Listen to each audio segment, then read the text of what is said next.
10 ноября исполнилось бы 90 лет со дня рождения видного государственного и общественного деятеля Башкортостана, ветерана Великой Отечественной войны, крупного ученого-историка Губайдуллы Шариповича Илишева. Он внес заметный вклад в развитие науки республики, становление вузовского образования.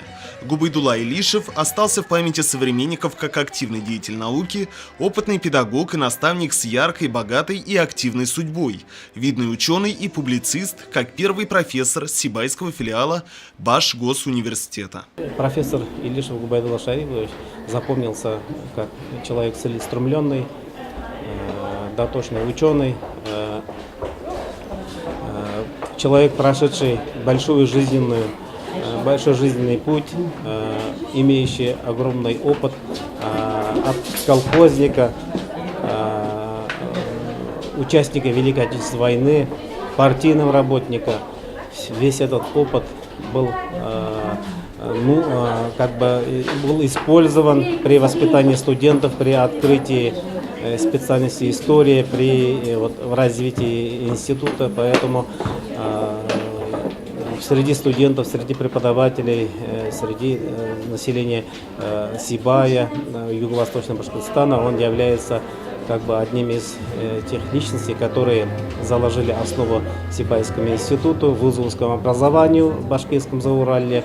И мы его помним, ценим. Открытие мероприятия началось со слов исполняющего обязанности директора Сибайского института Азата Валеева. В пленарной части с докладом выступили кандидат исторических наук Фуат Сулейманов о деятельности профессора Губайдуллы Илишева в Сибайском институте БГУ, а также доктор биологических наук и профессор Ялиль Суиндуков, доктор юридических наук Рашид Хисматуллин и другие известные ученые. Вниманию собравшихся был представлен фильм, снятый при жизни профессора Илишева. Также с видеоприветствием к участникам конференции обратился российский дипломат в Королевстве Саудовская Аравия, доктор политических наук, кандидат филологических наук, профессор Ильдус Илишев. Большое спасибо всем коллегам отца, кто работал бок о бок с ним, его ученикам, руководству Башкирского университета, ректору Морозскому Николаю Даниловичу, проректору Янбаеву Юлаю Аглямовичу, многим-многим его коллегам за то, что так ответственно, я бы сказал, и с душой отнеслись к дате 90-летию со дня рождения моего отца. Большое вам спасибо. Отец никогда плохо не говорил о коллегах, всегда хорошо отзывался о тех, кто работал рядом с ним, бережно относился к ученикам. Поэтому я в этой связи хотел призвать вас. Относитесь друг к другу с добротой, любите друг друга, поддерживайте друг друга.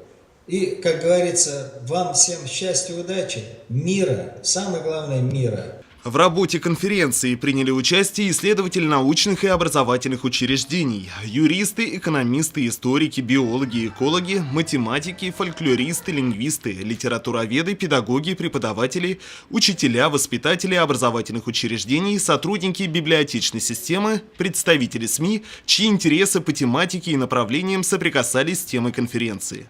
Ринат Музафаров, Айгуль Хамитова, Радмир Исингулов, Любовь Карпова, телекомпания СТВ.